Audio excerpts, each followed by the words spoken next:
Nós temos no Brasil um cara foda. Não sei se vocês conhecem. Quem? Leandro Silveira. Cara das onças Aliás, vocês estão convidados, viu? De verdade. Essa é uma experiência que... O Leandro Silveira é do Instituto Onça Pintada. Já ouvi falar disso. Ele é um desses cientistas. Deixa eu dar Claro. Mas vamos começar com isso aqui. Parque Nacional das Emas. Em volta, agronegócio, agricultura, principalmente. Tá aqui o parque. As onças pintadas que vivem nesse parque, frequentam esse parque, você acha que elas ficam só nessa área ou você acha que elas frequentam tudo isso aqui? Eu acho que elas frequentam a porra toda. Toda. Como é que ele sabe disso? Porque ele vive aqui, ó. Ele vive aqui encostadinho no Parque Nacional das Emas. Como é que ele sabe disso? Porque ele pesquisou durante 30 anos essa porra. Colocou 200 câmeras trap e entendeu, através disso, as onças passavam em vários lugares. Saindo dali, ele colocou colares em onças e ele começou a plotar essa história e percebeu que as onças pintadas passavam mais tempo aqui do que aqui. Caralho. Ou seja, se a onça está frequentando o agronegócio, a plantação de soja, a cana, a safrinha de milho, por que ela vai lá? Porque, em primeiro lugar, essas grandes culturas não têm a presença de quem? Predadores? Quem é o predador? Humano.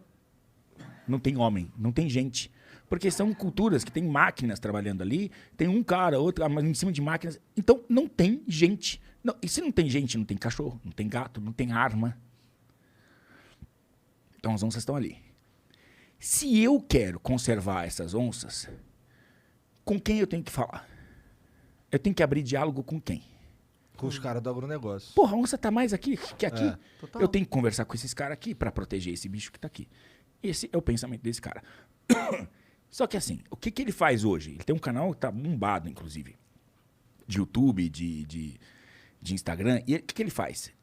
Facebook. Ele usou as onças, ele tem lá uma série de onças que são com destino... que elas sabem, ele faz reprodução de onças que ele sabe a origem, porque a onça parece que é a onça de qualquer lugar, mas a onça amazônica é diferente da onça do Pantanal, é a mesma espécie, mas ela tem características. Você vai no Pantanal, a onça tem uma cabeça desse tamanho enorme, pesa o dobro de uma onça que vive na Amazônia. Por quê? Porque a onça pequena, na Amazônia, ela tem que andar no meio das árvores, tem que ser menor do que um bicho que vive num campo. Faz Bicho sentido. maior, entendeu? E aí, ele entendeu. Eu nem sei o que eu tô falando aqui. Tô brincando, tá?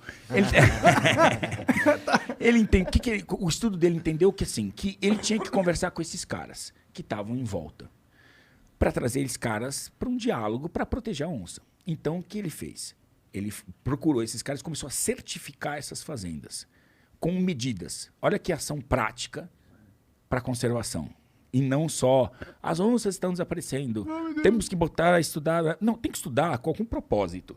O propósito de conservação de verdade. A gente já entendeu como a onça, de 50 km², um macho, 20 km, sei lá, quanto uma fêmea. A gente agora precisa trabalhar para conservar esse animal.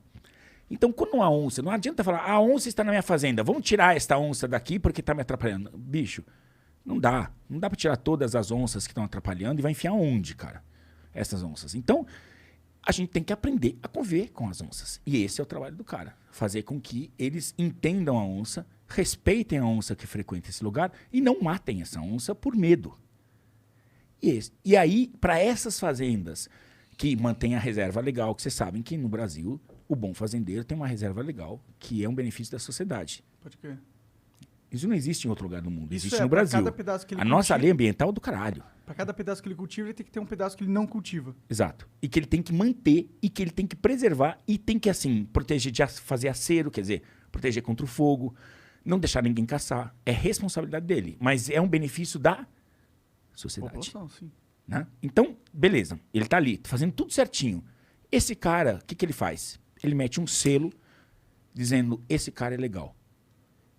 Esse selo passa a ter valor por quê? Porque eu sentei do lado, uns 3 anos atrás, de uma mulher que veio dos Estados Unidos, que só falava inglês e, por sorte, caiu do meu lado. E eu comecei a... Ela era diretora de florestas do McDonald's. Caralho. O que ela estava fazendo aqui? A pressão do povo fala assim, pô, eu gosto de hambúrguer. Pode gostar de hambúrguer. Só que eu quero saber se esse hambúrguer vem de área de conflito. Se esse hambúrguer vem de uma carne que vocês compraram mais barato e estão ganhando... Não, eu quero que sejam de fazendas que tenham uma preocupação ambiental. Cara, que excelente. Pegar isso... Nem sabia que existia uma mina dessa do Mac. Tipo, o McDonald's tem Eu uma também não gestora tinha de ideia. floresta, what the fuck? Diretora de florestas. Atendendo ao anseio de uma população que está consumindo e que quer respostas, e eu acho isso excelente. Não é parar de comer carne, é pressionar para que aquela carne saia de um lugar que seja bacana e que esteja legal, em termos legais mesmo, e que esteja funcionando, enfim. E aí ele mete esse selo. E esse selo, ele credencia essa fazenda para que o McDonald's compre daquela fazenda que leva em consideração todas aquelas premissas que para ele são importantes para a conservação da onça. E como ele é uma referência mundial, o McDonald's compra esse selo. Fala assim, eu confio em você. Pode crer. Do caralho. Então, isso é fazer conservação na prática. E não, sabe, continuar, sabe, dizendo... A gente já entendeu que a onça está desaparecendo. Que caralho nós vamos fazer agora para conservar a onça? Porque a onça é o pico, é a ponta da pirâmide. Se existe onça, existe todo o resto. Porque a onça só está no lugar onde está o resto. Então, quando você pega um bicho guarda-chuva como esse, de importância ecológica como esse, você sabe que se ela está ali, todo o resto está ali, entendeu? Eu sou meio ignorante. Por que a onça tem essa característica? É porque ela é um predador, então tem que ter todo o ecossistema para É um topo de cadeia, exatamente. Entendi. Quando tem o topo de cadeia é porque você não sustenta uma pirâmide, uma ponta do pirâmide, se você não tem uma base. Se a base existiu, a ponta não existe. Então, se a ponta existe, é porque a base está lá para segurar Faz ela. sentido. É. Foda demais. Caralho. O W. Matei diz aqui, ó. Salve pessoal do Flow, salve Rasmussen. É Rasmussen ou Rasmussen? Rasmussen. Tá. Rasmussen, na verdade, porque Sen é filho. Tá. É do que esse Rasmussen? Dinamarquês, sueco, viking, mano. Vai, quem? Ah! Não, carinha de vai.